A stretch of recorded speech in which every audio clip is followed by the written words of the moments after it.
Hi, I'm Patrick.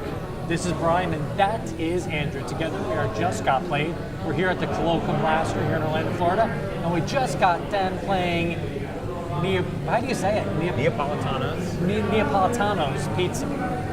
Join us for a slice. I don't think they serve pizza here, do they? Here? No. I don't think so.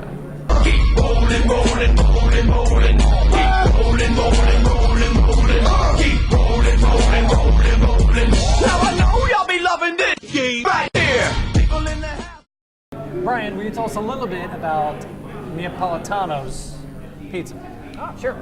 So in Neapolitano's pizza, basically the players are assuming the role of pizza chefs. I think we call them pizza makers, right?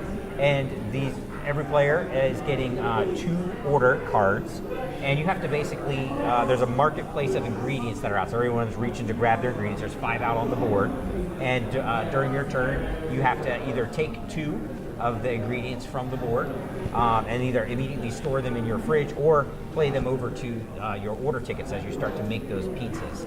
Generally, the pizzas that you're making all require 4 different types of ingredients on there. And so if it's like pepperoni, you might need 4 pepperoni ingredients to make a full pepperoni pie. You're going to score points for each one of those quarters of the pie that you're making. And then if you make a perfect pizza, you're going to get bonus points at the end. For some of them are like, some of the order tickets though are like a half pizza, so it might be like, half mushroom, half pepperoni or something like that, right? But once you complete your orders, then they're going to count for victory points at the end of the game. And the game actually ends when you run out of ingredients or when the order tickets actually all run out as well. At which point everyone's when the end of the game is triggered, everybody gets 1 extra round to kind of finish up and get their last orders made. And then you tally up all of your victory points. But there's also negative points involved because there's lots of toxic ingredients that are in here. And some of them are like fingernails and bleach and plastic and all kinds of nasty stuff. And what these ingredients will come up at random and populate the ingredient marketplace. And sometimes you're just forced to get them, because you have to either take 2 ingredients every turn, or you have to swap up to 2 from your fridge.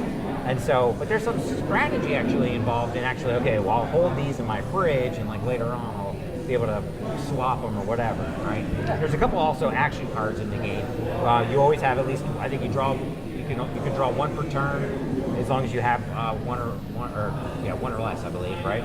And they kind of act like a little bit of a take that mechanism, or sometimes you just get a little extra bonus here and there. I think that's basically it. Pretty much it. Yeah. Patrick, what would you say is your favorite thing about Neapolitano's pizza? Theme, and I'm saying this not just because I like the idea of all of us fighting to make the best possible pizza product, because I do love pizza, but also the way the art interacts with the theme. The artwork on this almost makes you hungry. It really, really looks great. I love the idea of us all pitching and trying to fight over making the best pizza product. Mine is, and I say this every once in a while, because it's important to me, the theme. And Brian, if you had to pick something that you like the most? To kind of piggyback off that, you kind of stole my thunder on that one. I would have to say it's the photorealistic art. There are not many games where you can actually, I think, pull off the photorealistic art, but there's nothing more tasty than actual pictures of fresh ingredients like these tomatoes and the actual pizzas that are made. I was just salivating looking at the artwork on this game. So I would definitely say the photorealistic art is a unique aspect for the pizza game. But Andrew, what would you say? Pick one thing you like the most. All right, so I think the thing I liked the most was that you're actually able to hold up to 4 ingredients into your freezer. So if you have orders and you don't want to get ingredients for those orders, you can actually hold a few, and especially some of the negative cards, you want to hold those into your freezer and make sure that you don't put them on orders and lose points. So I like the holding stuff in the freezer. Kind of placing things in your pocket to be able to use or trade out later. Yep. It's an important part of the game. If you had to pick one thing you like the least, what is it, Andrew?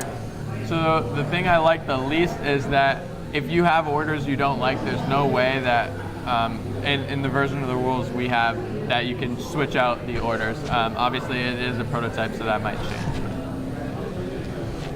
Brian, if you had to pick something you'd like the least? The thing that I like the least is, and this, as we mentioned, this is a prototype version of the game, so it'll probably change a little bit. The graphic design element of some of the cards, some of the wording was a little hard to read.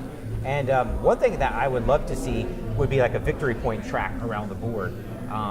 Just to like, as you're making your pizzas and doing your scoring, rather than like having to score at the end to see who wins, since it's pretty much public knowledge anyway. I love to move my little victory point person like around the board. I'd agree with both your things for sure. The graphic art could use just a hint of fixing up, maybe some lettering, some font you mentioned earlier, or at least the way the font is represented, not necessarily the font itself, but it is hard to read, and a victory point track would be really cool. If I had to pick one thing that I like least, it's going to be that this is very heavy in take that. There's some instant interrupt cards that take place in the game, and you mentioned that you don't really like that in any game. But there's a lot of those kind of things that's like a very quick reversal, not a complete reversal of fortune, which I hate, but there are a few aspects of the game that are very heavy and take that, and that's going to be the thing that I dislike the most about the game, because we have to pick one thing. I am Patrick. This is Brian. That is Andrew. This is Neapolitano's Pizza. Where's the box? Right here. Neapolitano's Pizza. Oh yeah, we got to show you the box. It's very creative. I love the box. Everything about It's a box. What? everything about the game that we see is very niche-y and very cool when it comes to something like the marketing aspect of it with the artwork for the box. Very creative. And it comes pre-greased, so there's gonna already be grease. That's odd. So does Brian. Yeah.